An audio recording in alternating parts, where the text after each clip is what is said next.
हम लोग श्री हनुमान चालीसा पर चर्चा कर रहे हैं और 37वीं चौपाई पर चर्चा हो रही है। ये अत्यंत सौभाग्य की बात है कि हम लोग एकत्रित हो भगवान के गुणानुवाद में सम्मिलित होते हैं। आइए हम लोग सबसे पहले समस्त पूर्वाचार्यों को प्रणति करते हुए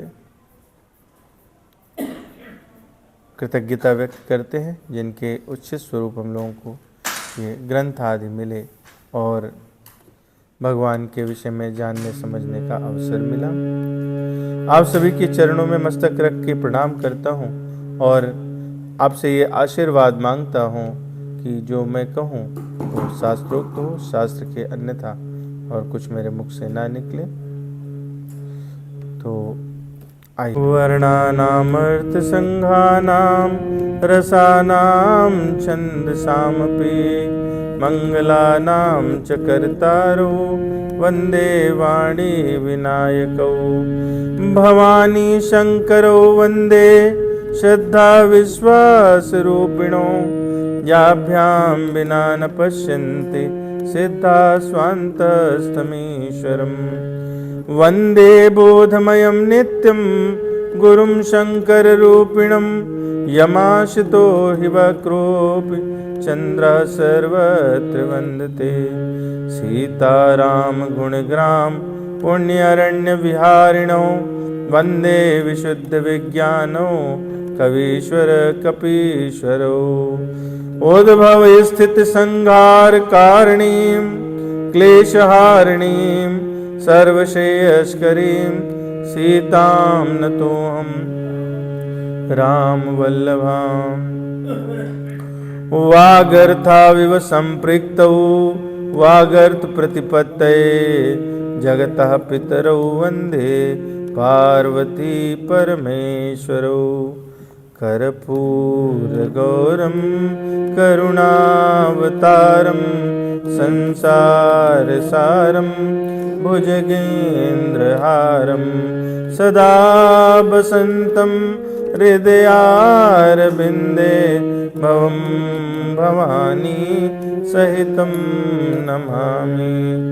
ॐ अज्ञानतिमिरान्धस्य ज्ञानाञ्जनशलाकया चक्षुरुन्मिलितं येन तस्मै श्री गुरवे नमः।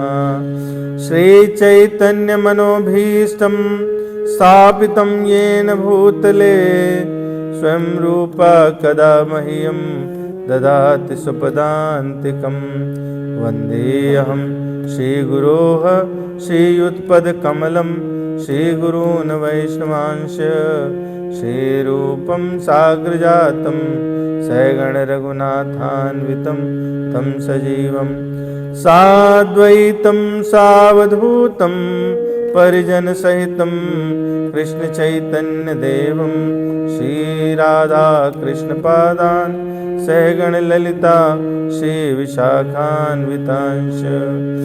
हे कृष्ण करुणा सिन्धु दीनबन्धो जगत्पते गोपेश गोपिकान्त राधाकान्त नमोस्तुते।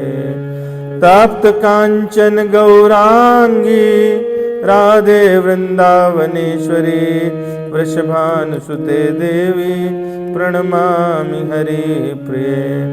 वाञ्छाकल्पतरुभ्यश्च कृपा सिन्धुभ्यैव च पतितानां पावनेभ्यो वैष्णवेभ्यो नमो नमः।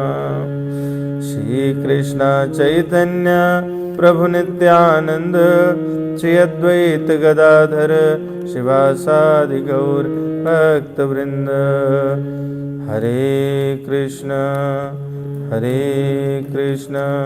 कृष्ण कृष्ण हरे हरे हरे राम राम राम हरे हरे। शान्ताकारं भुजगशयनं पद्मनाभं सुरेशं विश्वाधारं गगनसदृशं मेघवर्णं शुभांगं लक्ष्मीकान्तं कमलनयनं योगभिर्ध्यानगम्यं वन्दे विष्णुं भवभयहरं सर्वलोकैकनाथं। यं ब्रह्मा वरुणेन्द्र रुद्रमरुतः स्तवन्वन्ति दिव्यैस्तवैर्वेदैः साङ्गपदक्रमोपनिषदैर्गायन्ति यं सामगाः। ध्यानावस्थिततद्गतेन मनसा पश्यन्ति यं योगिनो यशान्तं नाविदुः सुरासुरगणा देवाय तस्मै नमः। गुरुर्ब्रह्मा गुरुर्विष्णु गुरुर्देवो महेश्वरः गुरुर्साक्षात् परब्रह्म तस्मै श्री गुरुवे नमः। ॐ वेदाहि गुरुदेवाय विद्महे परम गुरुवे धीमहि तन्नो गुरु प्रचोदयात्। ॐ परम तत्त्वाय नारायणाय गुरुभ्यो नमः। ॐ गुं गुरुभ्यो नमः। ॐ गुरुभ्यो नमः। बोलिए वृंदावन बिहारी लाल की जय। श्री श्री राधा श्याम सुंदर भगवान की जय। श्री सीताराम भगवान की जय। श्री राधा वल्लभ सरकार की जय। कनक बिहारी जू सरकार, कनक बिहारी जू सरकार की जय। पवन सुत हनुमान की जय। उमापति महादेव की जय। गुरुदेव भगवान की जय। तो आज की चौपाई 37वीं चौपाई। जय जय जय हनुमान गोसाई कृपा करो गुरुदेव की नाई। सूक्ष्म चर्चा हुई थी पिछली बार, तो हम लोग इसमें प्रवेश करें। इससे पहले 1 मिनट भगवान का कीर्तन। श्री राम जय जय राम। श्री राम जय जय राम। श्री राम जय जय राम। श्री राम जय जय राम। श्री राम जय जय राम। श्री राम जय जय राम। श्री राम जय जय राम। श्री राम जय जय राम। श्री राम जय जय राम। श्री राम जय जय राम। श्री राम जय जय राम। श्री राम जय जय राम। श्री राम जय जय राम। तो हम लोगों ने पिछली बार इस पर थोड़ी चर्चा की थी कि जय जय जय हनुमान गोसाई कृपा करो गुरुदेव की नाई। इसमें 3 बार जय कहा और हम लोगों ने इस पर चर्चा भी की थी कि 3 बार जय क्यों कहा, क्योंकि गुरु को हम लोग कैसे समझते हैं। गुरुर ब्रह्मा गुरुर्विष्णु गुरुर्देवो महेश्वरा गुरुर साक्षात् परब्रह्म तस्मै श्री गुरुवे नमः। परंतु हनुमान चालीसा में हम लोगों ने देखा कि जो जय है वो टोटल में कितनी बार आया है? 5 बार। सबको पता हो गया, देखो तो 5 बार आया है। 2 बार पहले और 3 बार अब। जय हनुमान ज्ञान गुण सागर जय कपीश त्यों लोक उजागर। 2 बार हो गया। जय हनुमान ज्ञान गुण सागर जय कपीश त्यों लोक उजागर। और फिर यहाँ आया 37वीं चौपाई में, जय जय जय हनुमान गोसाई, कृपा करो गुरुदेव की नाई। टोटल में 5। तो हम लोगों ने इस पर भी थोड़ी चर्चा की कि ये 5 जो है हनुमान जी के पंचमुखी होने का द्योतक है। 5 मुखों की गोस्वामी जी यहाँ पर जय जयकार कर रहे हैं। कई बार जय जब हम बोलते हैं तो वो बहुवचन होता है। वह इस बात को दर्शाता है कि हम बलपूर्वक उस चीज को स्ट्रेस करना चाहते हैं। तो हनुमान जी के 5 मुख हैं, नरसिंह, गरुण, अश्व, वानर और वराह। पूर्व की तरफ वानर मुख है, पश्चिम दिशा में गरुण जी का, उत्तर में वराह, दक्षिण मुखी स्वयं नरसिंह जी हैं और आकाश की तरफ है ग्रीव है, जिनमें से साक्षात भगवान नारायण के ही 4 अवतार हैं, गरुण, वराह, नरसिंह और हयग्रीव। ये भगवान नारायण के साक्षात 4 अवतार हैं। वानर भी भगवान का ही अवतार है। तो इस तरह से देखें तो 5 मुख हमारे 5 क्लेशों का हरण करते हैं, अविद्या, अस्मिता, राग, द्वेष और विनिवेश। इसलिए गोस्वामी जी ने 5 बार जयकार की, जय जय जय हनुमान गोसाई, कृपा करो गुरुदेव की नाई। अब यहाँ पर एक शब्द आया गोसाई। हनुमान शब्द की व्याख्या हम लोग पहले कर चुके हैं। जय हनुमान ज्ञान गुण सागर में हनुमान शब्द की व्याख्या हो चुकी है। गोसाई जो शब्द है उसका अर्थ होता है स्वामी, गो का अर्थ होता है इंद्रिय, साई अर्थ स्वामी। तो जो इंद्रियों के स्वामी हो वो कौन है? गोसाई। या फिर इसका मतलब हुआ जितेंद्रिय, जिसने अपनी इंद्रियों को जीत रखा है, स्वामित्व प्राप्त कर रखा है वो। तो हनुमान जी तो सदा सर्वथा जितेंद्रिय है। दूसरा है कि गो कहते हैं गाय को। तो जो गाय के स्वामी हैं स्वयं परमात्मा भगवान कृष्ण गोपाल, तो वो भी एक अर्थ बनता है। गो शब्द का अर्थ पृथ्वी भी होता है। तो जो समस्त पृथ्वी के स्वामी हैं यानी भगवान वराह, भगवान नारायण। पृथ्वी का दूसरा नाम भूमिजा, भूमि है ना। तो भूमि जो है वो भगवान की पत्नी है। भूमि भगवान नारायण की पत्नी है। आप में से तिरुपति बालाजी गए हैं कोई? अच्छा, तिरुपति बालाजी में हाँ, माता लक्ष्मी के अलावा पत्नी स्वरूप में वहां पर श्रीरंग में भी भूमि पृथ्वी माता विराजमान है भगवान के साथ, तो भगवान की पत्नी है। तो जो गाय के स्वामी हैं, जो पृथ्वी के स्वामी हैं और इंद्रियों के भी स्वामी हैं, अर्थात परमात्मा। तो गुरु तत्व क्या है?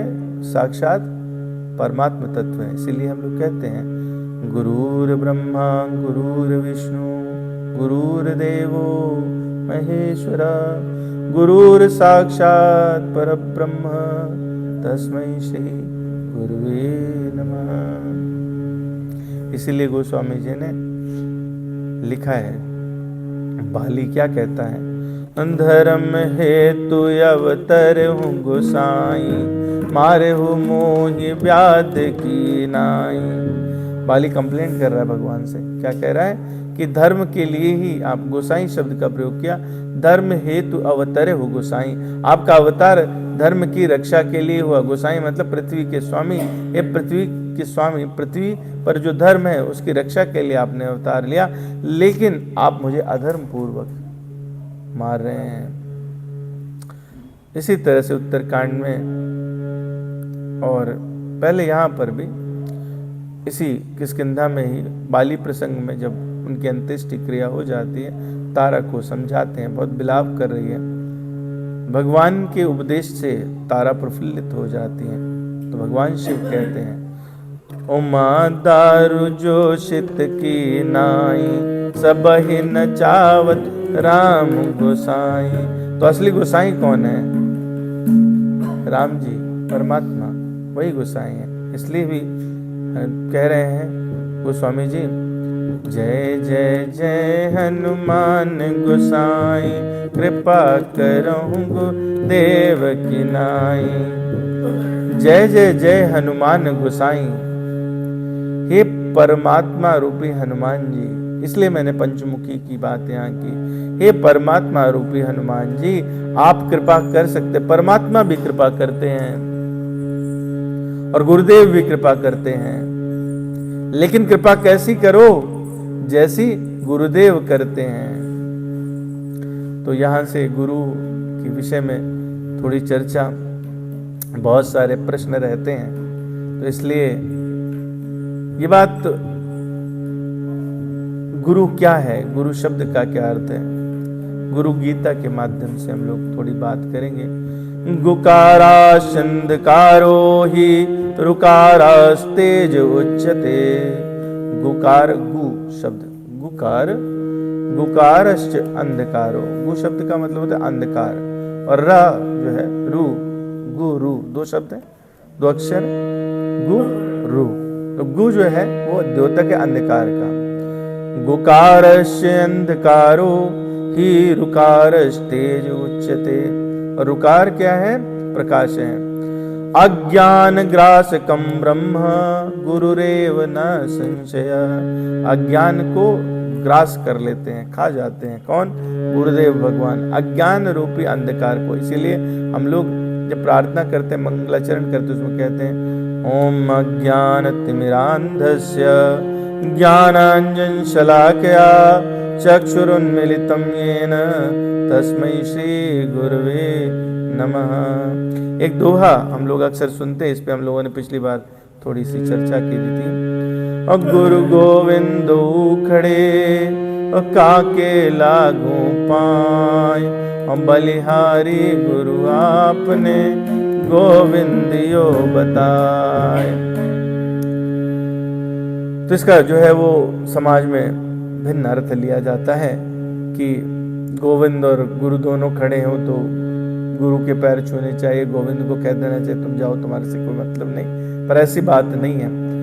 इसका जो अर्थ है सही वो ये है कि दोनों सम्मुख हैं, गुरु की कृपा से ही गोविंद आए। तो मुझे ये लग रहा है अंदर से कि मुझे किसको प्रणाम करना चाहिए। आज मैं गोविंद को प्रणाम इसलिए कर सकता हूँ क्योंकि गुरुदेव जी ने मुझे बताया है। गोविंद का परिचय कौन कराता? गुरु कराते हैं। इसलिए गुरु गोविंदो खड़े काके लागू पाए, बलिहारी गुरुदेव की गोविंदियो बताए। तो असली गुरु कौन होता है? वो व्यक्ति जिसके मन में चेले की कल्याण की इच्छा हो, भावना हो।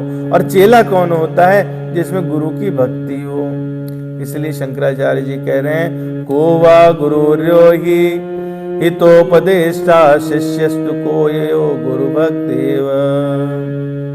अगर गुरु पहुंचा हुआ हो तो शिष्य सच्चे हृदय से आज्ञा पालन करे तो शिष्य का उद्धार होने में कोई संदेह नहीं है। जैसे पारस पत्थर, और पारस केड़ा गुण किसा, और पलटा नहीं लोहा, कह तो निज पारस नहीं, कह बीच रहा बिछोआ। अगर पारस पत्थर जो है लोहे को छू जाए तो क्या हो जाता है? सोना हो जाता है। लेकिन अगर वो सोना नहीं हुआ तो इसका मतलब वो पारस नहीं है। नहीं, पारस तो किसी भी चीज को छुए। लोहे से संदर्भ ये दिया जाता है कि मेटल है, हाँ, रिजेम्बलेंस आएगी। पारस तो कुछ भी छुए सबको स्वर्ण कर सकता है, किसी भी चीज। तो असली पारस नहीं है, ये बात है। तो कैसे करना चाहिए? गुरु के पास जाएं तो कैसे जाएं? क्या हमारी प्रक्रिया होनी चाहिए? तो भगवान ने 4 अध्याय के 34वें श्लोक में कहा, और तद्विधि प्रणिपातेन परिप्रश्नेन सेवया उपदेक्ष्यन्ति ते ज्ञानम ज्ञानिनः तत्त्वदर्शिनः। प्रणिपात करना चाहिए, दंडवत प्रणाम करना चाहिए, विधि पूर्वक गुरुदेव भगवान की सेवा करनी चाहिए और उनकी प्रश्नों से सेवा करनी चाहिए। जब वो प्रसन्न हो जाएं तो गुरु की सेवा कैसी भी होती है, प्रश्न द्वारा भी होती है। जब आप भगवान के संबंध में अपने कल्याण के लिए प्रश्न पूछते हैं तो उससे गुरुदेव भगवान प्रसन्न हो जाया करते हैं। उपदेक्ष्यन्ति ते ज्ञानम, तब वो ज्ञान देते हैं। क्यों? क्योंकि उन्होंने तत्व का दर्शन कर रखा है। तो इसलिए गीता जी में इस चीज के लिए कहा गया कि प्रणिपातेन परिप्रश्नेन सेवया। एक स्थान पर 13वें अध्याय में कहा गया आचार्य की उपासना भी करनी चाहिए। तो ज्ञान मार्ग में क्या है कि साधना जो करते हैं, जो साधक होते हैं, तो उनको ज्ञान की आवश्यकता होती है। ज्ञान कहीं से तो आए, तो ज्ञान गुरु से आता है। तो इसलिए, और अगर वो अपने से साधना करे तो उसमें ज्ञान आ रहा है, इस बात का अभिमान होने की अधिक संभावना रहती है। इसलिए गुरु की आवश्यकता होती है कि उसे पल पल परिमार्जित करता रहे, तुम सही रास्ते पे चल रहे हो, ये बात गुरुदेव बताते रहें। तो पर इससे ये बात नहीं समझनी चाहिए कि गुरु शिष्य के संबंध से ही ज्ञान होता है। हमारे दिमाग में क्या आता है, जब तक गुरु नहीं करेंगे कुछ होने वाला नहीं है, पर ऐसी बात नहीं है। गुरु शिष्य के संबंध से ही ज्ञान आता है, ऐसी बात नहीं है। आप देखेंगे जिन लोगों ने गुरु बना लिए हैं, गुरु शिष्य का संबंध भी स्वीकार हो गया तो सारे ज्ञानी हो गए, तत्वदर्शी हो गए। नहीं, ऐसा नहीं है, ऐसा नहीं है। लेकिन कब ज्ञान का प्रादुर्भाव हो जाता है? जब आपके अंदर तीव्र जिज्ञासा हो, भगवत तत्व को पाने की इच्छा हो। तीव्र जिज्ञासु के लिए गुरु शिष्य का संबंध स्वीकार करना भी आवश्यक नहीं है, क्योंकि जब तीव्र जिज्ञासा होती है और भगवान का आश्रय लेते हैं तो गुरु तत्व को स्वयं से ही वो प्रकट करा देते हैं या भेज देते हैं। वो तो स्वप्न में भी भगवान ऐसा करते, स्वप्न में भी आपको दीक्षा दिलवा सकते हैं। तो उसमें हमने गुरु बना लिया है, इस बात की आवश्यकता नहीं है। शिष्य बनने पर गुरु के उपदेश से ज्ञान हो ही जाएगा। एक है कि आप गुरु देन शिष्य बना लिया तो उससे वो शिष्य का कल्याण हो जाएगा, ये बात ठीक नहीं। दूसरा, शिष्य बनने पर गुरु के उपदेश से ज्ञान ही हो जाएगा, ये भी नहीं है। क्यों? क्योंकि उपदेश मिलने पर भी स्वयं की जिज्ञासा लगन नहीं है तो उपदेश को शिष्य धारण ही नहीं करेगा। जब आप धारण ही नहीं करेंगे, धारण करने का अर्थ क्या हुआ? श्रद्धा ही नहीं हुई। क्यों? भगवान ने कहा है श्रद्धावान लभते ज्ञानम तत्परा संयते इंद्रिय ज्ञानम लब्धा पराम शांतिम अचिरेणाधिगच्छति। क्या चाहिए? एक ही चीज बोली है भगवान ने, श्रद्धावान लभते ज्ञानम। ज्ञान कब होगा? भगवत तत्व का ज्ञान कब होगा? जब आप में श्रद्धा होगी। तो तात्पर्य क्या हुआ? इससे क्या समझ में आई बात? ज्ञान स्वयं की जिज्ञासा लगन से होता है, गुरु बनाने से नहीं होता। अब क्या है, समस्या क्या आती है आज के टाइम में? गुरुजी खुद तो चेले का कल्याण कर नहीं सकते क्योंकि खुद तत्वदर्शी नहीं है, और फिर चेले को डराते रहते हैं कि तुम कहीं जाओगे तो ये क्या हो जाएगा, गुरु अपराध हो जाएगा। तो असली बात यह है, जो गुरु की महिमा बहुत बताते हैं, बहुत ज्यादा कहते बिना कुछ उसके हो नहीं सकता और ये नहीं हो सकता, उन्हें कहीं ना कहीं ये भय रहता है कि हमारा चेला पड़ोसी की टोली में न चला जाए, है ना। करपात्री जी महाराज कहते थे, जो गुरु अपना शिष्य तो बना लेता है पर उसका उद्धार नहीं कर सकता, वो अगले जन्म में कुत्ता बनता है। क्या? कोई अगर शिष्य बना ले और उसका कल्याण नहीं कर सके तो अगले जन्म में क्या बनता है? और वो जो शिष्य हैं उनका क्या होता है फिर? वो शिष्य जो है चीचड़ बन जाते हैं। चीचड़ होते हैं,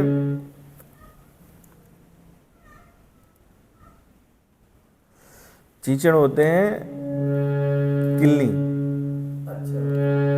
है, तो वो गुरु का खून चूसते हैं। कीड़े लगते हैं ना खाल पे, तो वो क्या करते हैं? गुरु का खून पीते हैं, क्योंकि उन्होंने कल्याण नहीं किया तो अगले जन्म में इस प्रकार का। कौन कहते थे? स्वामी कृपात्री जी महाराज कहते थे। कुलाण वतंत्र में लिखा है, मंत्री दोषस्य राजानम जाया दोषा पतिम यथा तथा प्राप्नोति संदेहम शिष्य पापम गुरु प्रिय। सारे पति पत्नी लोग बैठे हैं ना, हाँ तो सुनो। जिस प्रकार मंत्री का दोष राजा को, स्त्री गड़बड़ करे तो उसका दोष पति को,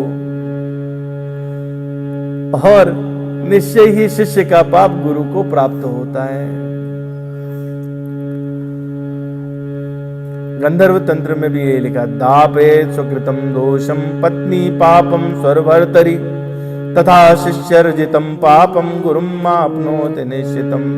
स्त्री का दोष और उसके पाप उसके, कितनी खुश हो रही हैं,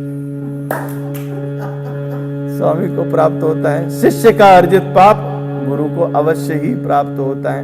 इसलिए चेला बनाने से बचना चाहिए, चेला नहीं बनाना चाहिए। तो आध्यात्मिक उसमें गुरु 3 प्रकार के होते हैं, विद्या गुरु, शिक्षा गुरु और सदगुरु। कौन से? विद्या गुरु, शिक्षा गुरु और सदगुरु। जिनसे शिक्षा लेते हैं, विद्या पढ़ते हैं, सब्जेक्ट पढ़ते हैं, वो कहलाते हैं विद्या गुरु। जिनसे यज्ञोपवीत धारण करते, कंठी लेते हैं, वो कहते हैं दीक्षा गुरु, है ना। और जिनसे सत्य तत्व का बोध होता है, वो है सदगुरु। सदगुरु और दीक्षा गुरु एक ही हो सकते हैं और अलग अलग भी हो सकते हैं, है ना।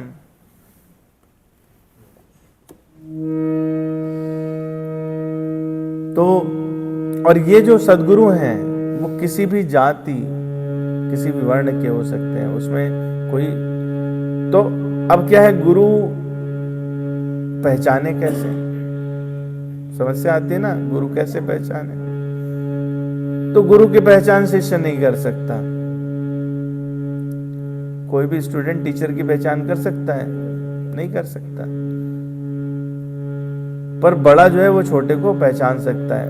क्या देख सकते हैं? जैसे हम लोग जाते हैं ना, बोले ये मैथ्स की क्लास लेते हैं, 10वीं क्लास तक पढ़ाते हैं, तो इन्हें मतलब 5वीं 6वीं तो मैथ्स आराम से पढ़ा ही लेंगे, उनकी एजुकेशन देख लेते हैं। तो उसी प्रकार से कुछ चीजें हैं जिनके संग से अपने में दैवीय संपत्ति आए, मतलब हमें जो 2 तरह के आसुरी भाव और दैवीय भाव कहे गए, यानी अच्छी चीजों का वर्धन हो, आस्तिकता बढ़े, साधन बढ़े, आचरण सुधर जाए, वो हमारे लिए गुरु है। फिर दूसरी बात आती है, लोगों सुनते हैं गुरु शरीर नहीं है, सुर गुरु तत्व है। तो गुरु के द्वारा जब शिष्य को प्रकाश मिले, ज्ञान मिले, तो क्या है? गुरु कहलाता है। उसको गुरु मानना, उसका आदर पूजन करना शिष्य का काम है। पर वास्तव में गुरु में तत्व ज्ञान ही हुआ हो, क्योंकि शिष्य को तत्व ज्ञान देने से ही गुरु की संज्ञा होती है। अगर उसने तत्व ज्ञान नहीं दिया, अपनी सेवा ही करा रहा है, तो वो गुरु बना ही नहीं है। भगवान के विषय में नहीं बताया, आपको भगवान की तरफ उन्मुख नहीं किया, भगवान की सन्मुखता नहीं हुई, तो वो गुरु ही नहीं है। ठीक है। तो फिर ऐसे में क्या है, जो तू चेला देह का देह खे की खान, और जो तू चेला शब्द को शब्द ब्रह्म कर मान। चेलाई 2 तरह से होती है, गुरु जी की वाणी का अक्षरशः पालन करके और गुरु जी की शरीर की सेवा करके। तो अगर शरीर की सेवा की इस भाव से कि ये गुरु जी हैं, परमात्मा हैं और हमको अच्छी बात है, लेकिन गुरु जी की हम चलो आज मालिश कर देते हैं, आज सेवा कर देते हैं, आज ये कर देते हैं, और कल को वो कहेंगे पुत्र हो जाए, तो ना गुरु हैं और ना आप चेला हो। ठीक है। कल को संपत्ति हो जाए तो ना वो गुरु हैं ना चेला है, नौकरी लग जाए तो ना वो गुरु हैं ना चेला है। आपने जैसी भावना करी है उस प्रकार के आपको चलाने वाले मिल गए। तो क्या गुरु के बिना गति नहीं होती, ज्ञान नहीं होता? ये बात सही है। गुरु के बिना ज्ञान नहीं होगा, गति नहीं होगी, ये बात सही है, ये गलत है? एक दोहा तो सुना है। भी हम सुना देंगे, वही दोहा सुना देंगे। तो ये बात सच्ची है, गुरु के बिना गति नहीं हो सकती। गुरु बनाने से या गुरु बनने से कल्याण मुक्ति हो जाए, ऐसा भी नहीं है। तो ये बहुत सूक्ष्म बात है, इसको ध्यान से, इसलिए हम जो है सब्जेक्ट को आराम से लेके चल रहे हैं। गुरु के भीतर यदि भाव है कि मेरे 4000 शिष्य हों, 5000 शिष्य हों, संप्रदाय बन जाए, बड़ा आदमी बन जाऊं, टोली बन जाए, और शिष्य का भाव हो कि एक चद्दर, एक नारियल, कुछ रुपए, कुछ पैसे, इनको कुछ हार, अंगूठी, जो भी मिठाई देके, तो ये कैसा संबंध हुआ? ये सांसारिक संबंध हुआ। जैसे माता पिता से व्यवहारिक संबंध, भाई भौजाई से पुत्र, ऐसे ही एक और संबंध आपने बना लिया। आप उसको भी ढोते रहेंगे इस मृत्यु लोक में, वो आपके बंधन का कारण बन जाएगा। लेकिन जिनके दर्शन, स्पर्श, भाषण, चिंतन से हमारे दुर्गुण, दुराचार दूर हो जाए, उनका स्मरण हो और हमको सन्मार्ग की तरफ चलने के लिए प्रेरणा मिले, शांति मिले, हम चाहते नहीं हो तो भी हम में सदाचार का प्रादुर्भाव हो जाए, जिनके वचनों को सुने तो बिना प्रश्न किए शंकाएं दूर हो जाएं, उनका समाधान हो जाए, पारमार्थिक बातें जिनके सुनने से पहले हमको अच्छी न लगती थी पर अब अच्छी लगने लगे, तो समझ लीजिए कि उनसे हमारा कल्याण हो जाएगा। और ऐसे गुरु या संत ना मिले तो हमें जिनके संग से हम साधन में लगे और हमारी पारमार्थिक रुचि बने, ऐसे साधक, उनसे संबंध जोड़ लेना चाहिए। इसलिए हमने आप सबसे संबंध जोड़ा है, ठीक है? तो उनसे संबंध जोड़ लेना चाहिए। लेकिन हमारा संबंध कैसा होना चाहिए? पारमार्थिक संबंध होना चाहिए, वो व्यक्तिगत संबंध नहीं होना चाहिए। संत चाहे जैसे भी हों, साधु वेश में हो या गृहस्थ में हो, उनके संग करने से हमें विशेष लाभ होता है। और समय आने पर जब हम साधना करते हैं उनके साथ, तो क्या होता है? भगवान हमें प्रोन्नत कर देते हैं, हमारी कक्षा बदल जाती है और किसी न किसी को ऐसा भेज देते हैं कि, लेकिन उसमें आश्रय किसका लेना चाहिए? साधक का साथ होना चाहिए, आश्रय नहीं। आश्रय तो भगवान का होना चाहिए। जरा मरण मोक्षाय मामाश्रित्य यतन्ति ये, ते ब्रह्म तद्विदुः कृत्स्नम् अध्यात्मं कर्म चाखिलम्। भगवान ने कहा है, वायदा किया है 7वें अध्याय में, कहते हैं अर्जुन से कि जो वृद्धावस्था, जरा, मरण, इनमें मोक्ष पाने के लिए मेरा आश्रय लेकर प्रयत्न करते हैं, वे ब्रह्म को, संपूर्ण अध्यात्म को और संपूर्ण कर्म को, तीनों चीजों, क्योंकि कर्म को नहीं जानेंगे तो बंधन में फंस जाएंगे, अध्यात्म को नहीं जानेंगे तो बंधन में फंस जाएंगे, और ब्रह्म को नहीं जानेंगे तो आपकी उन्मुक्ता नहीं आएगी। इसलिए तीनों को अक्षर से जान जाते हैं। किसका आश्रय लेने से? भगवान का आश्रय लेने से। साधना करें, साधक का साथ करें, लेकिन आश्रय किसका हो? भगवान का होना चाहिए। तो फिर से वही बात आई कि अपने कल्याण के लिए गुरु बनाना आवश्यक है, जो आप अभी कह रहे थे। गुरु बिनु भव निधि तरई न कोई, जो बिरंचि शंकर सम होई। तो गुरु बिनु भव निधि तरई न कोई, जो बिरंचि शंकर सम होई। कल्याण करने के लिए गुरु की आवश्यकता है, पर ये नहीं कहा इसमें गोस्वामी जी ने कि गुरु बनाने की जरूरत है। कल्याण किसी का नहीं हो सकता बिना गुरु के, लेकिन गुरु बनाना पड़ेगा। किसने बनाया गुरु? बताओ, कौन है जिन्होंने गुरु बनाया? किसी ने नहीं बनाया। वशिष्ठ जी को बनाने गए थे भगवान राम? नहीं, वो कुलगुरु थे। वशिष्ठ जी स्वयं आए, बोले बच्चों को भेजो हमारे पास। वर्णन है, ये वर्णन है। गर्गाचार्य स्वयं आए, संदीपनी स्वयं आए, कृष्ण को भेजो। चेला बनाने नहीं जाता है, ये चेला जो है अब गुरु बनाने जाता है। ये कलयुग की प्रथा है, ये प्रथा थी नहीं। द्रोणाचार्य भी टहलते हुए पहुंचे थे ना, द्रोणाचार्य शिक्षा देने के लिए खुद पहुंचे, पेरेंट्स ने नियुक्त किया, बच्चे गए थे ढूंढने, क्या कि इनको बना लीजिए, कृपाचार्य को ढूंढने, कोई नहीं गया। पहले के गुरु सुपात्र का चयन। अरे पात्रता की बात ही नहीं हो रही भाई साहब, यहाँ पर बात हो रही है कि शिष्य ढूंढने नहीं जाता गुरु को, गुरु स्वयं आते हैं, गुरु स्वयं आते हैं, है ना। पात्रता की बात यहाँ कहाँ हो रही, पात्रता की बात जब आएगी तब आएगी। अभी तो क्या है, बात ये हो रही गुरु की कितनी आवश्यकता है। एग्जाम्पल सर सुपात्र का आया है। सुपात्र जैसी कोई चीज नहीं होती, ये भी भ्रम है, ये भ्रम है। अगर मान लो आपके घर में मंजा हुआ बर्तन है तो दोबारा क्यों मांजोगे? गंगा जल है तो उसको शुद्ध करोगे। सोना है तो उसकी शुद्धता करनी पड़ेगी, अपन को पानी चढ़ाना पड़ेगा, तो उसकी जरूरत ही नहीं फिर उसमें, तो उसका तो कल्याण हुआ है। तो सुपात्र की बात कहाँ है? शिष्य कोई सुपात्र कुपात्र थोड़े न हुआ करते हैं। मांझना किसका काम है? गुरु का काम है। सुपात्र कुपात्र की बात कहाँ है? श्रद्धा रखनी है उसको, सिर्फ इतनी बात है। उसमें कुपात्रता सुपात्रता है ही नहीं। सुपात्रता कुपात्रता होगी तो बिजनेस हो जाएगा, बिजनेस नहीं हो जाएगा। बोले ठीक है, अब तो जो इसके हाईएस्ट नंबर आए फिर क्या फायदा उस टीचर का? बोले 100% ये लाएगा तो हम इसके गुरु बनेंगे, तो भैया रहने ही दो, 0 वाले कौन पढ़ाएगा फिर? गुरु तो वो हुआ ना जो पूरी क्लास को पढ़ा रहा, 0 वाले को भी 100 दिलवाए, 100 वाले के तो 100 आ ही रहे हैं। तो इसमें सुपात्रता कुपात्रता की स्टोरी ही नहीं है बिल्कुल।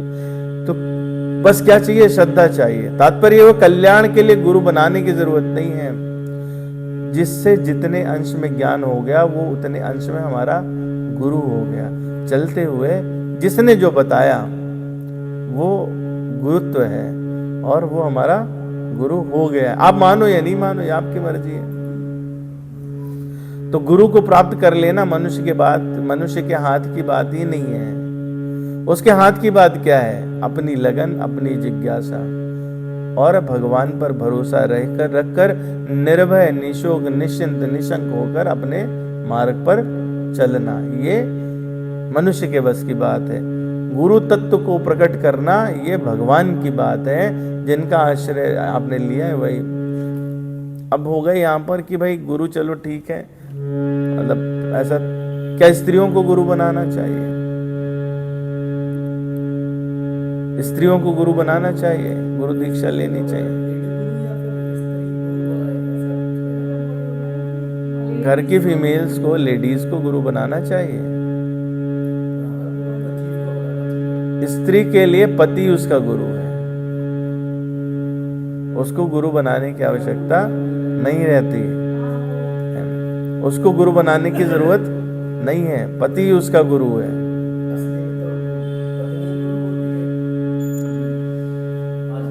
कौन बन सकता है गुरु?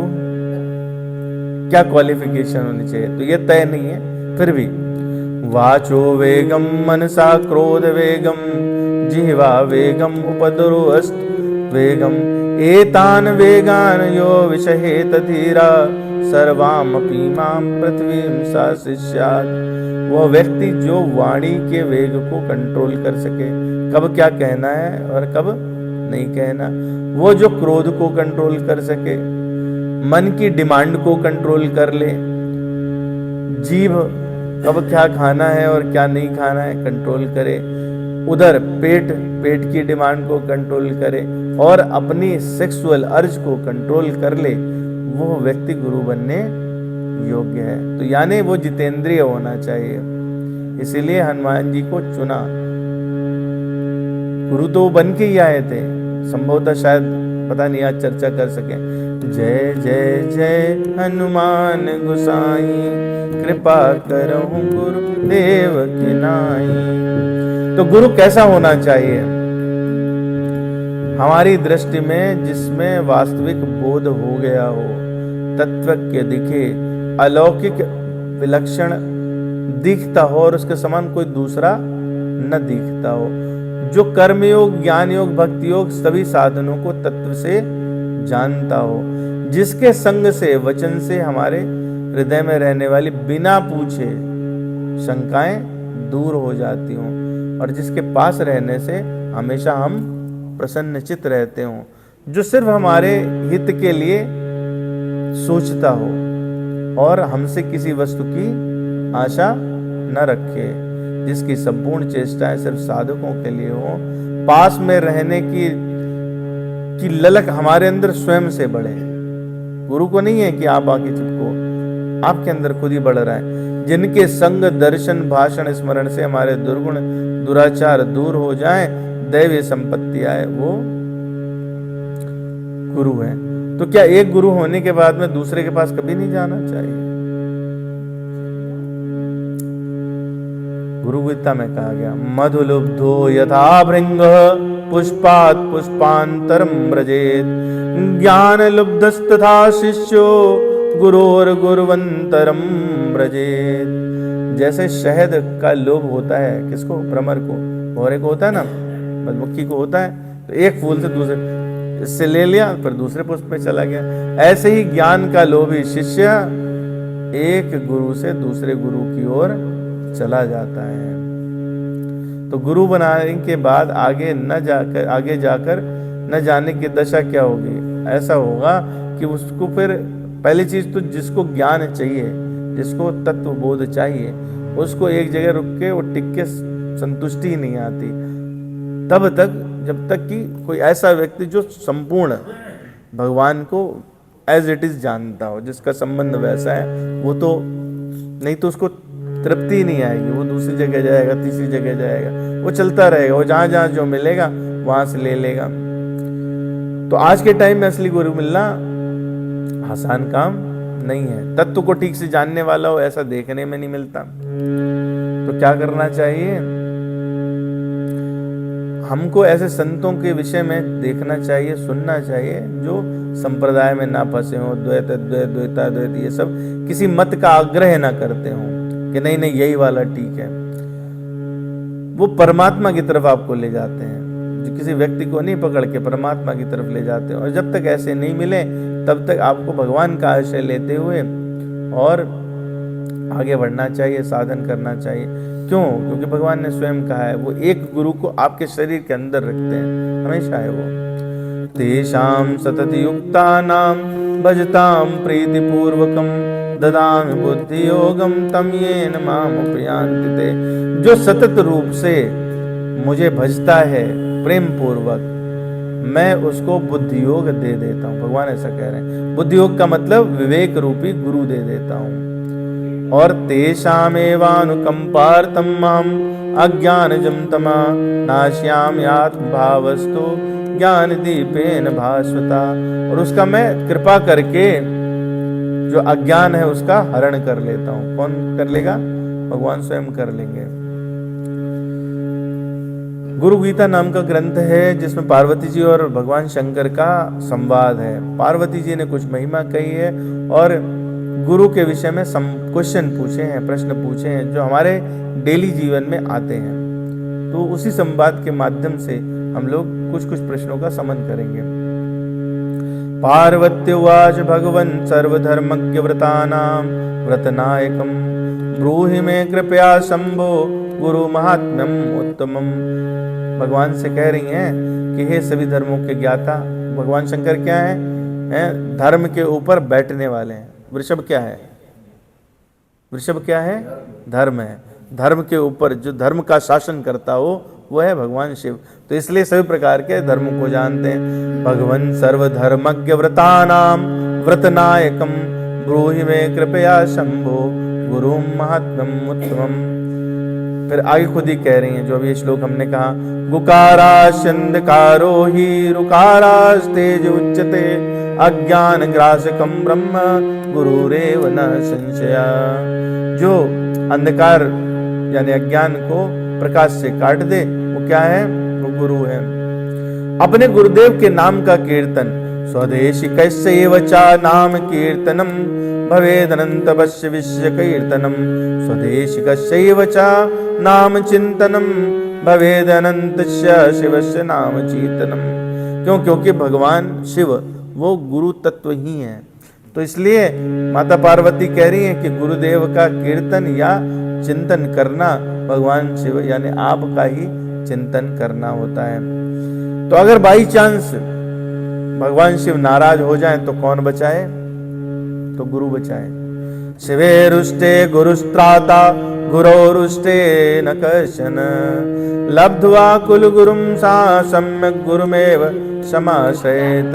ये गुरु निष्ठा बढ़ाने के लिए बात हो रही है सारी, है ना। तो कह रही है कि अगर भगवान शिव नाराज हो जाए तो कौन बचाएगा? गुरुदेव बचा लेंगे।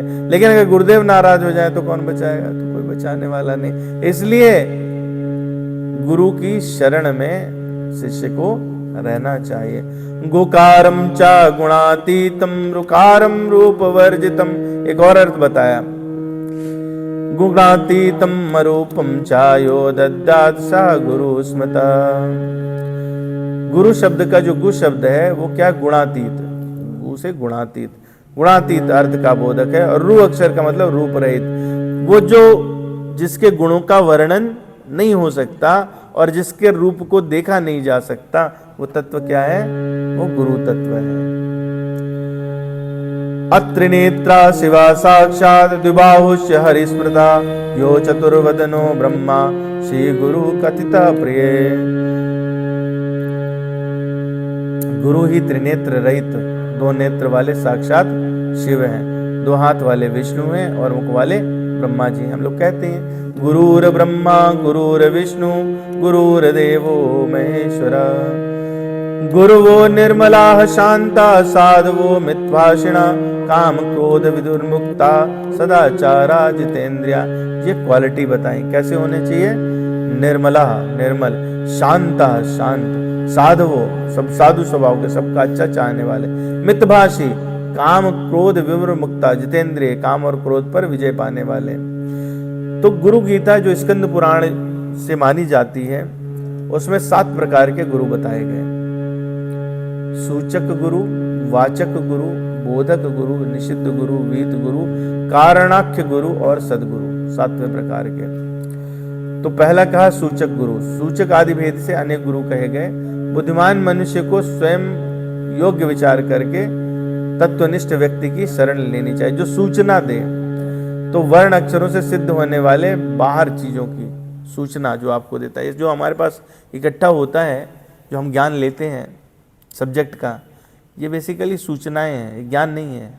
हमको लगता है सही ज्ञान है, या सूचना है। आपको जो सूचना है बदलती भी हैं, सूचनाएं बदलती भी हैं। नहीं, पहले जो है जैसे बच्चे को आप दिखाने के लिए बोलते देखो चंदा मामा है, पहली सूचना दी ना आपने चंदा मामा, बाद में उसको पता चलता है कि ये तो मामा ही नहीं है, सूचना बदल गई।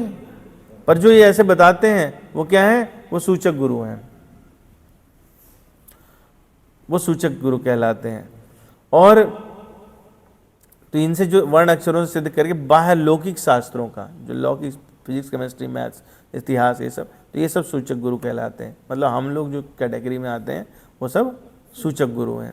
दूसरे क्या होते हैं? धर्म अधर्म का विचार कराने वाले और वर्ण आश्रम के हिसाब से विद्या का प्रवचन करने वाले वाचक गुरु होते हैं। जो हमारे घर में पुरोहित आते हैं, है ना, वो बताते हैं ये करो ये नहीं करो, ये वाचक गुरु हैं। वो होते हैं कुछ जो उपदेश देते हैं, जैसे पंचाक्षरी मंत्र का उपदेश दिया तो वो क्या कहलाते हैं? वो कहलाते हैं बोधक गुरु, जिनको आप दीक्षा गुरु भी कहते हैं। हमने 3 तरह के, मतलब एक हो गया कि जो हमारे सामने दिखते हैं संसार में, उन गुरुओं की 7 कैटेगरी हैं, वो ये हैं। या आध्यात्मिक रूप से जिसमें हमने कहा था शिक्षा दीक्षा और सदगुरु, ये 3 प्रकार से। जो मोहन मरण वशीकरण इन सब तुच्छ मंत्रों को बताते हैं, कर्मकांडी नहीं है। मोहन मारण वशीकरण ये सब क्या? तमोगुणी विद्याएं हैं। तो इनको बताने वाले कहलाते हैं निषिद्ध गुरु, जिनको नहीं करना चाहिए, जो करते हैं वो उल्टा जा रहे हैं। और कुछ होते हैं जो अनित्य, जो संसार क्या है अनित्य है, और वो आपको वैराग्य का मार्ग बताते हैं। तो दीक्षा गुरु के समकक्षी होते हैं, वो कहलाते हैं विहित गुरु। विहित जो आपके हित में रहें, जो आपका सही हित करें। एक होते हैं जो तत्व की बात करते हैं, तत्वमसि अहम ब्रह्मास्मि, तो ऐसे महावाक्यों का जो उपदेश करते हैं और संसार का जो भवसागर का रोग है उससे आपको दूर करने का प्रयास करते हैं, ऐसे गुरु कहलाते हैं कारणाख्य गुरु, जो सत्संग में मिलते हैं हमें। और फिर एक गुरु वो होते हैं जो सर्व प्रकार के संदेहों को नाश कर देते हैं। सर्व संदेह संदोह निर्मूलन वीक्षण विचक्षणा जन्म मृत्यु भयग्नो सा गुरु परमो मता। वो क्या सद्गुरु कहलाते हैं, जो करोड़ों संदेहों को अनेक जन्मों को नाश करने वाले हैं, वो क्या कहलाते हैं, सद्गुरु कहलाते हैं। सद्गुरु एक ही होते हैं, वो भगवान का स्वरूप है, भगवान का, हाँ सद्गुरु।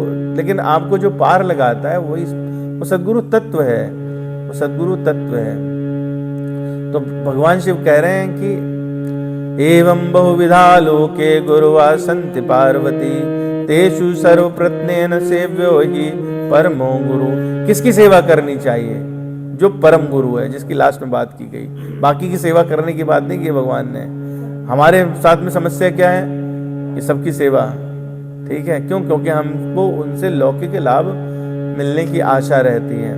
तो कह रहे हैं एवं बहुविधा लोके गुरुवा संति पार्वती। इस प्रकार संसार में बहुत सारे गुरु हैं, लेकिन तेषु सर्वप्रत्नेन सेव्यो हि परमो गुरु, जो सद्गुरु हैं उनकी सेवा करनी चाहिए।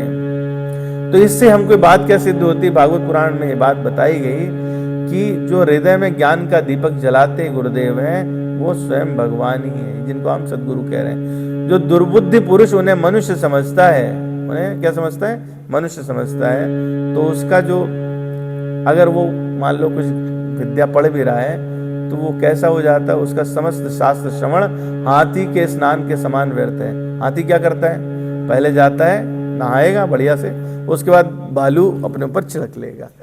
तो जो लोग सद्गुरु को, तत्वदर्शी को साधारण मनुष्य समझते हैं, वो कैसा कर रहे हैं, वो शास्त्र वगैरह पढ़ने के बाद भी इस प्रकार से। तो भगवान ने ये बात कही है, मुझे गुरु स्वरूप ही समझना चाहिए। जो गुरु आपको दिखाई दे रहे हैं, जो सद्गुरु है, भगवान कह रहे हैं आचार्यम विजानीयान्नव मन्येत कर्चित नामर्थ बुद्ध्या सूयेत सर्वदेव मयो गुरु। आचार्य को मेरे रूप में जानना चाहिए, उनका किसी प्रकार से अनादर नहीं करना चाहिए। साधारण मनुष्य समझकर उनसे ईर्ष्या भी नहीं करनी चाहिए, क्योंकि वो समस्त देवताओं के प्रतिनिधि हैं। तो ये कुछ बातें हुई जो गुरु के संबंध में हुई, जिनसे हम लोगों को जो हमारी लौकिक समस्याएं रहती हैं, प्रश्न रहते हैं, तो मेरा प्रयास था कि उन प्रश्नों का कहीं हमको उत्तर मिले, शास्त्र के माध्यम से मिले, तो शास्त्र के माध्यम से कोशिश की। तो ये जो गुरु हैं, जो गोस्वामी जी के गुरु हैं, वो उनमें उन्होंने क्या मांगी है, उनमें उन्होंने कृपा मांगी है। जय जय जय हनुमान गोसाई कृपा करो देव की नाई। तो वो कौन से गुरु हैं, वो हैं सद्गुरु, जिनकी बात कर रहे हैं। और वो सद्गुरु क्या करते हैं, इसी गुरु गीता का श्लोक है, करुणा खड़ग पातेन छित्त्वा पाशाष्टकम शिशोः। अपनी करुणा की तलवार से, गुरु की तलवार कैसी है, करुणामयी है। तो करुणा खड़ग पातेन छित्त्वा पाशाष्टकम शिशो सम्यगानंद जनका सद्गुरु सो अभिधीयते। अब 8 तरह के पाश होते हैं, पाश जिन्होंने आपको फंसा रखा है। तो गुरु की करुणा मिलती है, उसके तलवार से वो 8 पाश क्या है, संशय, दया, भय, संकोच, निंदा, प्रतिष्ठा, कुलाभिमान और संपत्ति। जो हम गुरु से पाना चाहते हैं क्या, संपत्ति। जो हम गुरु से पाना चाहते हैं क्या, प्रतिष्ठा। जो हम पाना चाहते हैं वो क्या है, तो कुलाभिमान। अगर हम गुरु से पाना चाहते हैं और गुरु आपको वो दे रहा है, तो वो गुरु है ही नहीं, आप चेला हो ही नहीं, क्योंकि गुरु को काटना ही नहीं को है, गुरु को काटना ही नहीं को है। करुणा खड़ग पातेन छित्त्वा पाशाष्टकम शिशो सम्यगानंद जनका सद्गुरु सो विधीयते। एवं श्रुत्वा महादेव गुरु निंदा करोति। अब अगर सद्गुरु की कोई निंदा करता है तो उसके लिए भगवान शिव ने आगाह किया है, एवं श्रुत्वा महादेवी गुरु निंदा करोतिया सायाति नरकान घोरान यावत् चंद्रिवा करो। वो व्यक्ति घोर नरक में रहता है। कब तक? जब तक सूर्य और चंद्र रहते हैं तब तक, यानी सृष्टि की अंत तक वो नरक में ही पड़ा रहता है। तो ये कृपा क्या है, गुरुदेव की कृपा क्या है? एक हमने यहाँ पर हिंट लिया कि गुरुदेव की करुणा जो है वो उनकी तलवार है, तो इस कृपा का विशेष महात्म्य है। इसीलिए गोस्वामी जी ने यहाँ लिखा, जय जय जय हनुमान गोसाई, कृपा करहु गुरुदेव की नाई। कृपा जो है भगवान भी करते हैं और कृपा गुरुदेव भी करते हैं। इसलिए भगवान को क्या कहा? कृपा निधान, करुणा निधान, ऐसे शब्दों का प्रयोग हुआ। तो भगवान की कृपा क्या है और गुरु की कृपा क्या है? भगवान की कृपा से जीव को मानव शरीर मिलता है, ठीक है। तो ये भगवान की कृपा है, ये भगवान की कृपा से मनुष्य का शरीर मिला, है ना।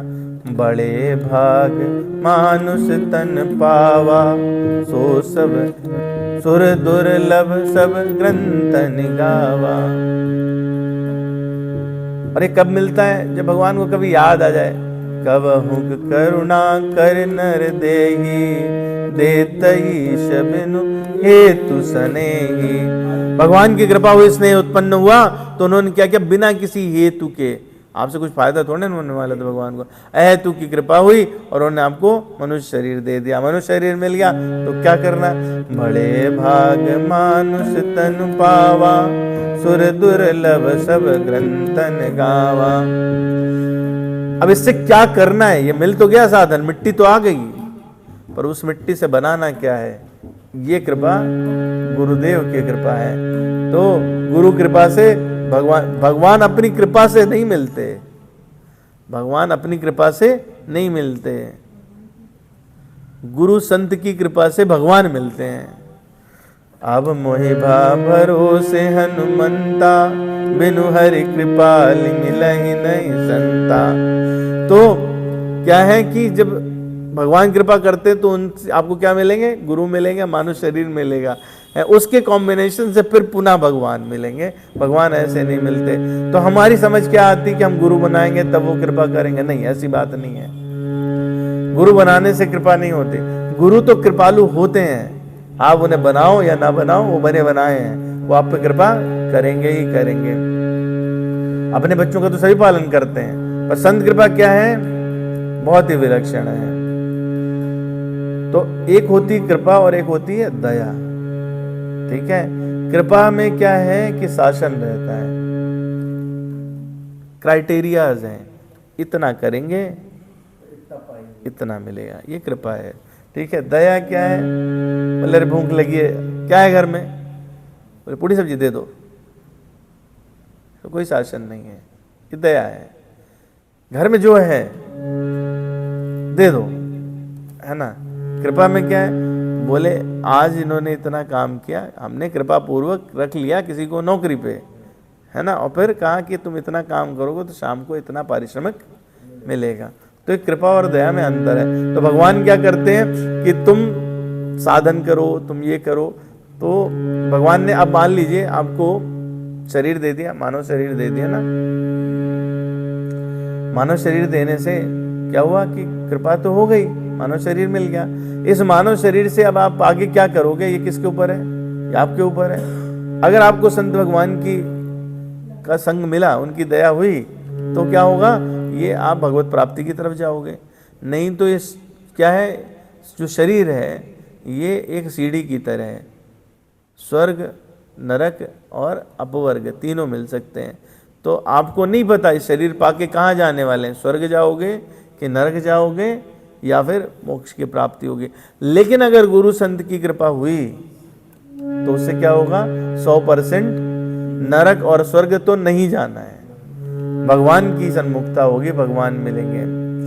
तो दया जो है वो हृदय द्रवित होने से शिष्य का काम हो जाता है। संत सब पर कृपा करते हैं, और वो जो कृपा है, जो संत की कृपा है, वो क्या है? वो परमात्म तत्व है। जैसे उस दिन हमने चर्चा की थी कि भगवान कैसे हैं, गोस्वामी जी ने लिखा है दोहों के माध्यम से, भगवान कैसे हैं? भगवान मेघ स्वरूप हैं, बादल हैं, सब पे भर, जितना है वो सबके लिए उन्होंने दिया है। तो वो जो बादल से बारिश है वो संत लोग हैं, वो जो बारिश है तो वो भी बराबर बरस रही है, लेकिन आपकी श्रद्धा है कि वो आप में उर्वरता प्रकट करती है या नहीं करती है। लेकिन ये है कि अगर उर्वरता है और वो बारिश आपको मिली तो ये पक्का है कि वो फलीभूत होके ही रहेगी। आप बंजर रहोगे तो फिर आपने कृपा का आदर नहीं किया है, बात ये है। तो भारत से हम लोगों ने जैसे कहा था ना कि लोहा सोना बन जाता है, सोने में ये ताकत नहीं है कि दूसरे लोहे को सोना बना दे। मतलब ये है कि पारस तो किसी को भी सोना बना सकता है लोहे को, लेकिन वो लोहा जो सोना बन गया, या मान लीजिए सोना पहले से रखा और आपने सोचा कि इसको लोहे में टच करा दें और सोना बन जाए, तो ये नहीं होने वाला है ना। तो गुरु कृपा की विलक्षणता क्या है कि वो अपने समान ही करना चाहते सबको।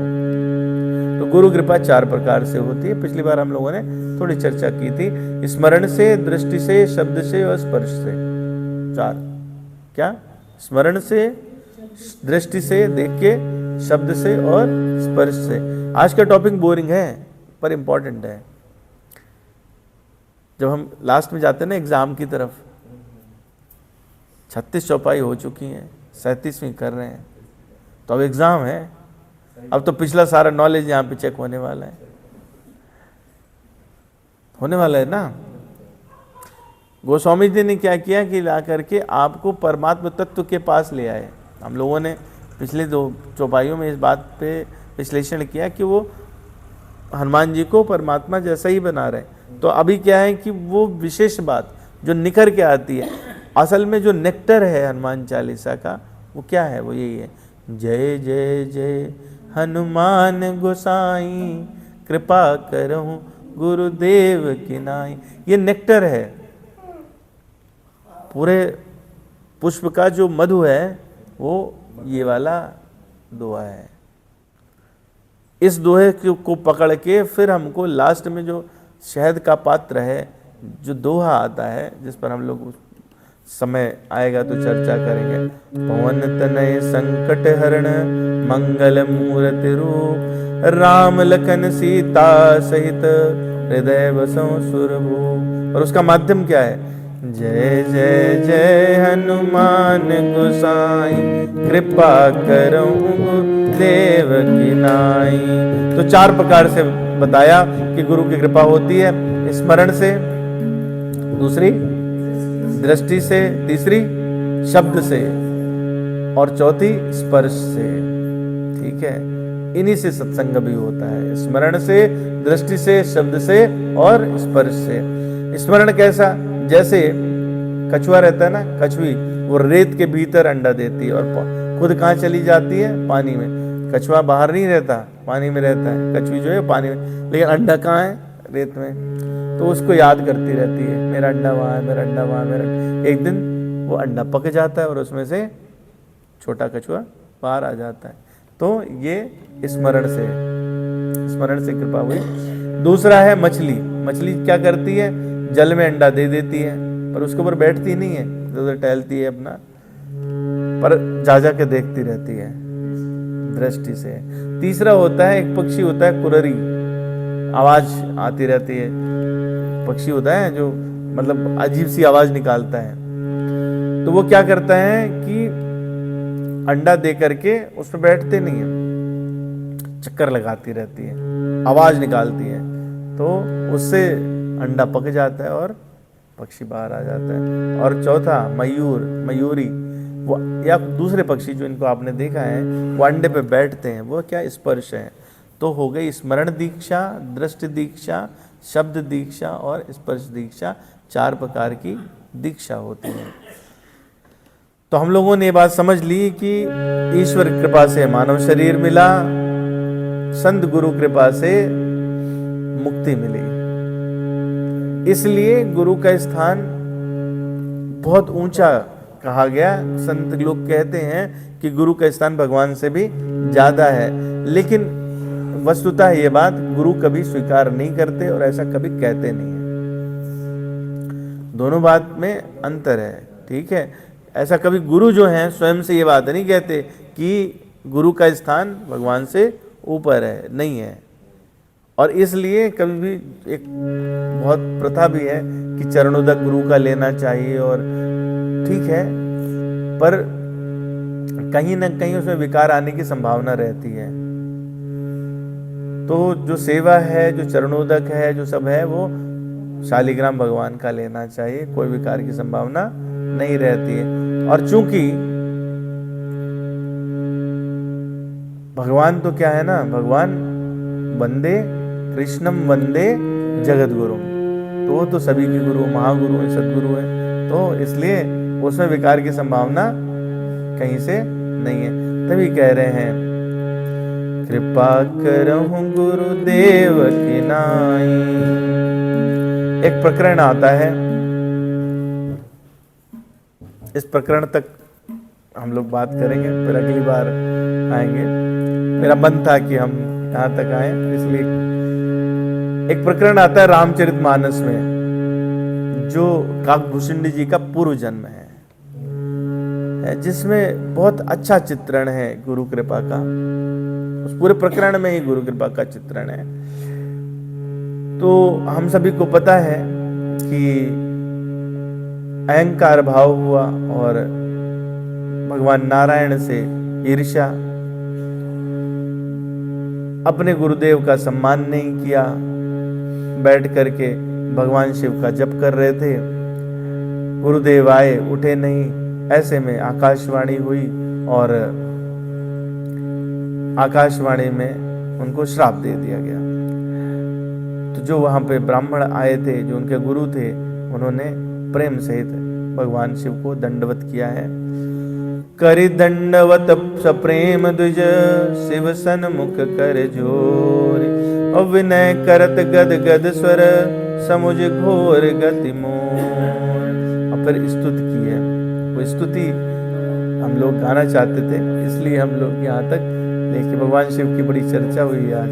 आइए, हमसे उतना अच्छा बनता नहीं है, गाते भी नहीं बनता, फिर भी नमामि शमीशान निर्वाण रूपम, विभुम व्यापकम ब्रह्म वेद स्वरूपम, निजम निर्गुणम निर्विकल्पम, निरीहम चिदाकाशमाकार वासम भजेहम, निराकार ओंकार मूलम तुरीयम, गिरा ज्ञान गोति तमीशम गिरीशम, करालम महाकाल कालम कृपालम, गुणागार संसार पारम नतोहम, तुषाराद्रिशंकार गौरम गंभीरम, मनोभूत कोटि प्रभासी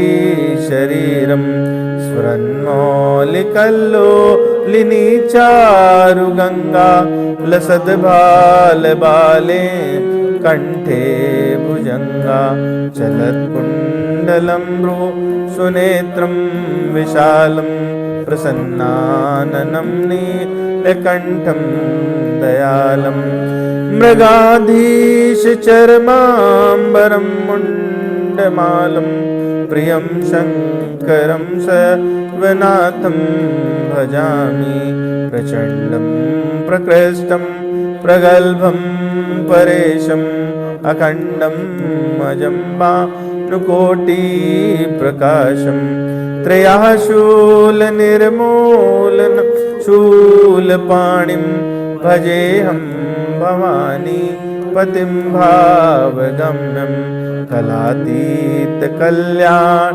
कल्पांतकारी, सदा सज्जनानंद दाता पुरारी, चिदानंद संदो मोहापहारी, प्रसीद प्रसीद प्रभो मन्मथारी, नयावदुमाना पादारविंदम, भजन्ति ह्य लोके परेवा नराणां, न तावत् सुखं शान्ति संतापनाशं, प्रसीद प्रभो सर्वभूता अधिवासं न जानामि योगं जपं नैव पूजां न तोऽहं सदा सर्वदा शम्भुतोभ्यं जराजन्म दुःखोक्तातप्यमानं प्रभो पाहि आपन् नमामीश शम्भो रुद्राष्टकम् इदं प्रोक्तं विप्रेण हरतोषे ये पठन्ति नरा भक्त्या तेषां शम्भो प्रसीदति।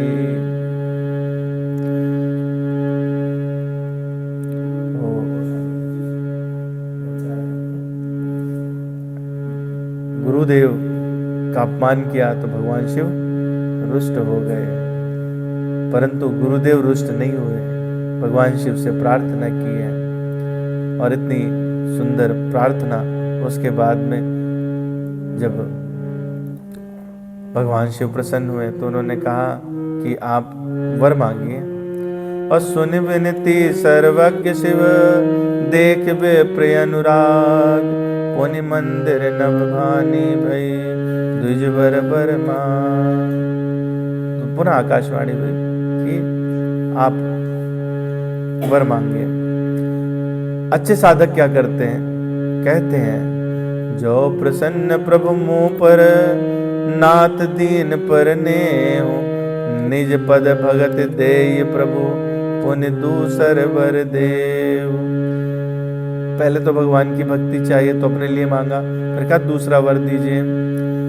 और तब माया बस जीव जड़ संतत फिरै भुलान और तहि पर क्रोध न करिए प्रभु कृपा सिंधु भगवान। बोले माया की वजह से निरंतर जीव भूला रहता है, अज्ञान में रहता है, पर आप तो कृपा सिंधु है ना, तो आप उस पर क्रोध मत करिए।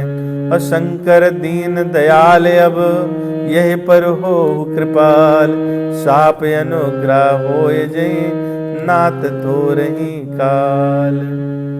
ऐसा कुछ करिए कि जो आपने श्राप दिया है वो इसके लिए कल्याणकारी हो जाए और थोड़ा ही समय का रहे। तो यही कर हो ये परम कल्याणा तो इस कब करो कृपा निधाना। विप्र गिरा सुन पर हित सानी एवं मस्तु हित भय नभवानी। जदप कीन यही दारुण पापा मैं पुन दीन कोप करि सापा। तदपि तुम्हा साधुता देखी करियो यही पर कृपा विषेकी। क्षमाशील जे पर उपकारी ते दुज मुह प्रिय जता करारी। मोर श्राप दुज व्यर्थ न जाए जन्म सहस बस यही पाए। जन्मत मरत दुषा दुख होई यही स्वल्प नहीं व्यापई सोई। जवन जन्म मिटई नहीं ज्ञाना सुनहि शूद्र मम बचन प्रवाना। ये क्या है?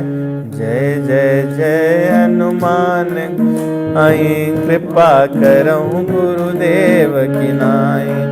इसी प्रकरण के माध्यम से हम लोग अगली बार गुरु कृपा पर विशेष चर्चा करेंगे और देखेंगे हो सकता है प्रयास से हम लोग अगला चौपाई ले पाए या ये भी हो सकता है ना भी ले पाए।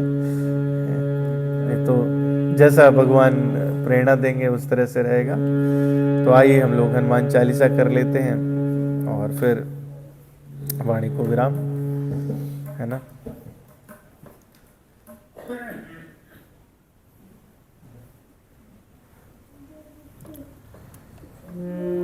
श्री गुरु चरण सरोज रज निज मन मुकुर सुधार। वर्णो रघुबर बिमल जस जो दायक फल चार। बोधहीन तनु जान के सुमिरो पवन कुमार। बल बुद्धि विद्या देहु मोहि हरहु कलेश विकार। जय हनुमान ज्ञान गुण सागर जय कपीश तिहु लोक उजागर। राम दूत अतुलित बल धामा, अंजन पुत्र पव सुत नामा। महावीर विक्रम बजरंगी, कुमत निवार सुमति के संगी। कंचन बरन बिराज सुवेशा, कानन कुंडल कुंचित केशा। हाथ वज्र और ध्वजा बिराजे, कांधे मूंज जनेऊ साजे। शंकर स्वयं केसरी नंदन, तेज प्रताप महाजगवंदन। विद्यावान गुणी अति चातुर, राम काज करिबे को आतुर। प्रभु चरित्र सुनिबे को रसिया, राम लखन सीता मन बसिया। सूक्ष्म रूप धर सियहि दिखावा, विकट रूप धरि लंक जरावा।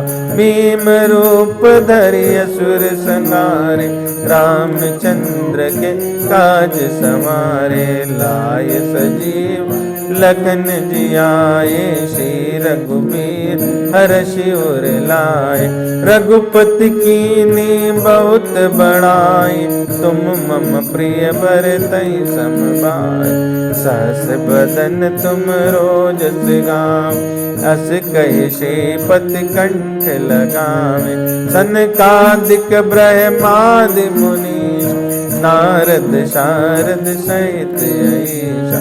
जम कुबेर दिगपाल जाते, कवि कोविद कहि सके कहां।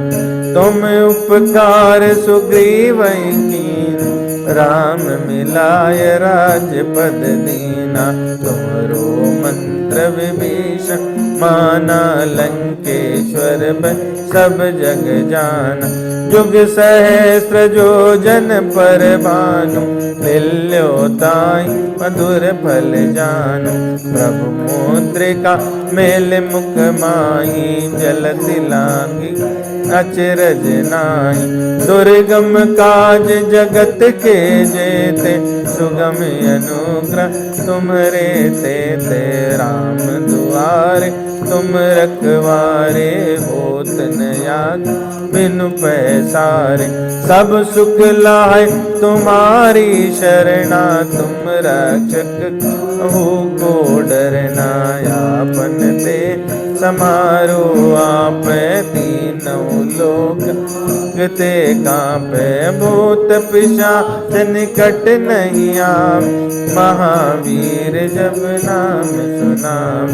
नासै रोग हरै सब पीर, जपत निरंतर हनुमत बीरा। संकट ते हनुमान छुड़ा, मन क्रम बचन ध्यान जो लावे। सब पर राम तपस्वी राजा, तिनके काज सकल तुम साजा। और मनोरथ जो कोई लावे, सोई अमित जीवन फल पावे। चारों जुग परताप तुम्हारा, आहे प्रसिद्ध जगत उजियारा। साधु संत के तुम रखवारे, असुर निकंदन राम दुलारे। अष्ट सिद्धि नवनिधि के दान, असबर दीन जानकी मात। राम रसायन तुमरे पास, सदा रहो रघुपति के दास। तुमरे भजन राम को पावे, जन्म जन्म के दुख विश्रामे। अंत काल रघुबरपुर जाई, जहाँ जन्म भक्त कहाई। और देवता चेत न धरई, हनुमत से सर्व सुख करई। संकट कट मिटै सब पीरा, जो सुमिरै हनुमत बलबीरा। जय जय जय हनुमान गोसाई, कृपा करहु गुरुदेव की नाई। जो सत हर पाठ कर कोई छूटे बंद असुख होय। जो या पढ़े हनुमान चालीसा होय सिद्ध की गौरीशा। तुलसीदास सदा जय की जय नाथ महडेरा। पवन तनय संकट हरण मंगल मूर्ति रूप। राम लखन सीता सहित हृदय बसों सुरभूप। सियावर रामचंद्र की जय पवन सुत हनुमान की जय। उमापति महादेव की जय वृंदावन बिहारी लाल की जय। श्री श्री राधा श्याम सुंदर भगवान की जय। श्री राधा वल्लभ सरकार की जय। श्री सीताराम भगवान की जय। कनक बिहारी जू सरकार कनक बिहारी जू सरकार की जय। परम पावन अयोध्या नगरी की जय। मुक्तिदायिनी काशी नगरी की जय। तीर्थराज प्रयाग की जय। संगमेरपुर धाम की जय। चित्रकूट कामदगिरि भगवान की जय। मंदाकिनी मैया राम घाट की जय। सर्वंगाश्रम सुदीक्षाश्रम की जय। राम सैया लक्ष्मण सैया भरतकूप की जय। वाल्मीकि आश्रम की जय। साक्षात गोलोक वृंदावन धाम की जय। हरि के द्वार हरिद्वार की जय। चक्र तीर्थ नैमिषारण की जय। गंगा माई की जय। यमुना माई की जय। सरयू माता की जय। जगत जननी वेद लक्षणा गौ माता की जय। सब संतों की जय सब भक्तों की जय। यहाँ उपस्थित सभी भक्तों की जय। ऑनलाइन भक्तों की जय। वृंदावन विलास की जय। आज के आनंद की जय। जय जय श्री सीताराम जय जय श्री सीताराम जय जय श्री सीताराम। मुझसे किसी प्रकार की त्रुटि हुई हो, किसी के हृदय को चोट पहुंची हो तो मुझे क्षमा करें। आप सब दयालु हैं, ऐसा जरूर करेंगे। कोई त्रुटि है तो त्रुटि सुधार कर सकते हैं। कोई प्रश्न है तो हम लोग चर्चा कर सकते हैं। किसी को कुछ कहना है तो माइक उनको दे दीजिए। और मेरी तरफ से सभी के चरणों में बारंबार प्रणाम आभार।